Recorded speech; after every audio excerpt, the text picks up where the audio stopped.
សោភីប្រលឹងបងអើយបងមកដល់ហើយណាស្រងពិសេសទុកតូចយើងមួយទុកនៅធ្វើអ្វីមកចំឡងប្តីឃ្លានបាយណាស់លឺហើយប្រងកំពូលស្នេហ៍លឿនពេញមកអូនបងឃ្លានបាយហើយដល់បងឯងខ្លាំងទៀតអូនកំពុងតែប្រញាំររៀងឆាប់ឡើងលឿនឡើងបងនឹកអូនណាស់អូនក៏ដូចឆ្នងដែលណាលោកប្តី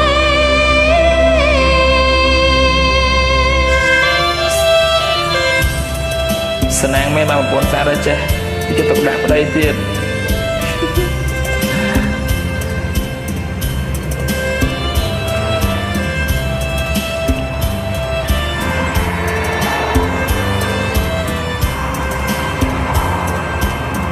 ពេលដែលបងបានចេញទៅធ្វើសឹក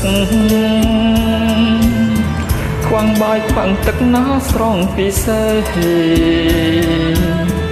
តែបងឆ្វាំងឆ្លាំងពូថ្មិលចង់រៃហើយបានជោគជ័យក្រពេលវេលាមកពីអូនខំបំស្រន់ដល់ព្រះគុណ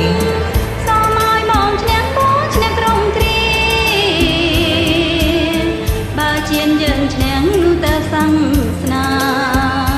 គង់វងក្លែខ្លាមសនបងបានតែខ្មែរត្រូវតែខ្មែរយើងរួមនៅជាតាត្រូវតែកំចាត់យើងត្រូវគ្រប់គ្រងនៅបដូរជីវិត